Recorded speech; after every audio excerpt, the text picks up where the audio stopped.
Naval, what are some of the unmet needs then for the FLT3 ITD mutated patients? Well, I mean, I think everything is still an unmet need. We're making progress incrementally, which is great. That's absolutely happening.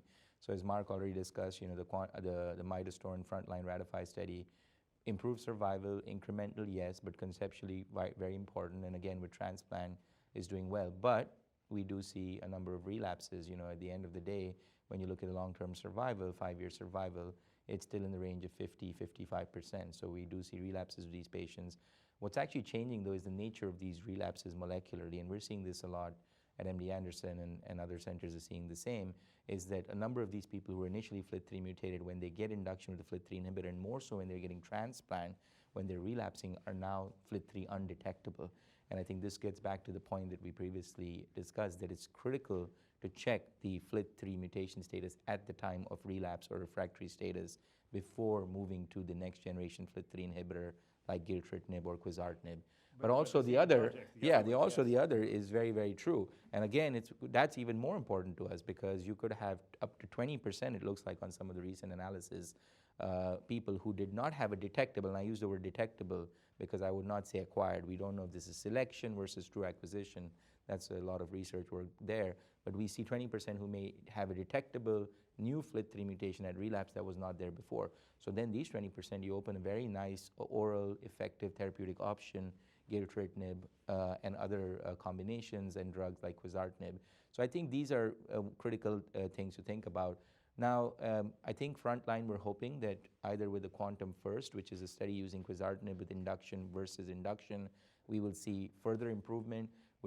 We're going to end up, no matter what we say, comparing trials and looking at EFS here and OS here and here. And the studies are a little different, actually, because the Quantum First allows patients up to 75, whereas the midostaurin RATIFY was up to 60. So all of those subsets, et cetera, and real-world analyses, et cetera, will happen. But the hope is quizartinib being a highly potent, more selective, probably the most potent FLT3 just in the lab, pound for pound, will show a much better EF-OS endpoint. That's the hope.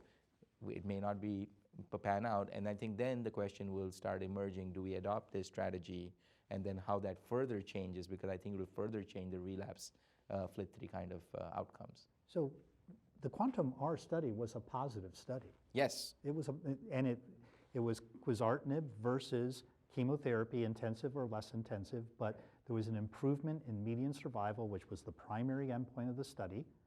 Unfortunately, just like the Admiral trial, which we'll talk about in a second with quizartinib, the survival at 2 years is very poor in both groups, but it improved the median survival, and more patients got into remission, more patients were bridged to transplant, and yet it wasn't approved. With an oral agent as opposed to chemotherapy. Yeah. Okay, and we'll talk a little bit about how patients did after transplant in a second, but Mark, why wasn't it approved?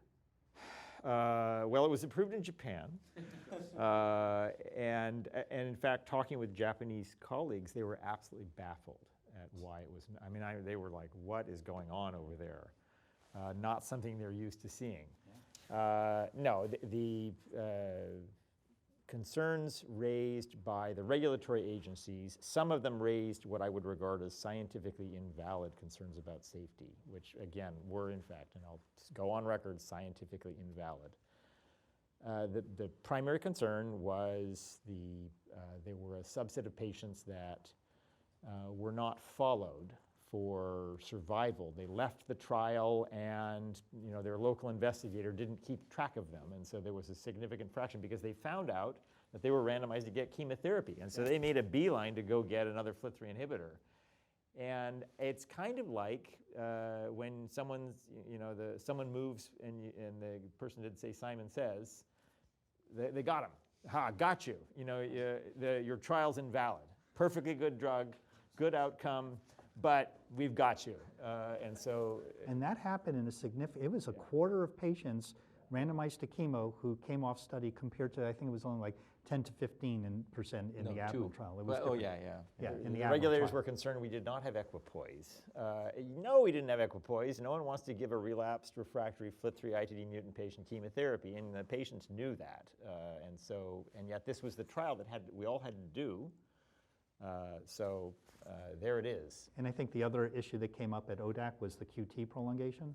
That would be I would regard that as the scientifically invalid.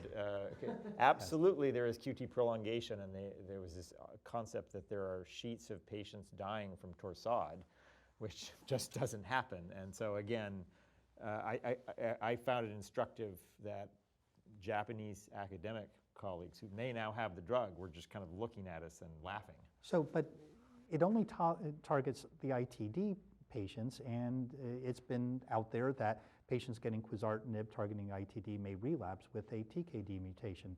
Is there a benefit of targeting just the ITD, or is it so I undermined? think there is. I think the real role of the drug is in what's going to be shown in Quantum first. I want the drug up front because I think that's what you really need to hammer. And in the setting of chemotherapy, I think this drug will work better. When you add therapies together, you're going to be able to presumably prevent the emergence of a TKD. But in fact, there's no question they will emerge, and we have gilteritinib to do that, to address that when that happens.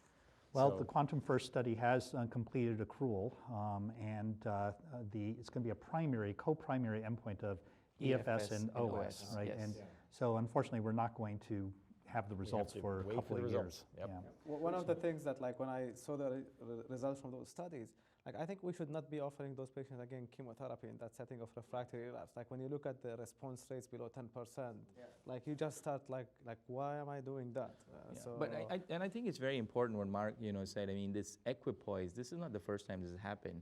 And actually, after this ODAC, I was discussing with some of our colleagues. This is exactly the same numbers with imatinib. If you go back and look, about 23% of people actually did not, go on to randomized arm because we knew BCR-ABL therapy is effective. So it's almost kind of unfair to say we have to blind ourselves and go back after something that you've treated 100 times is effective. So hopefully Quantum First just comes very positive and we get both drugs because we need both drugs, in the end of the day.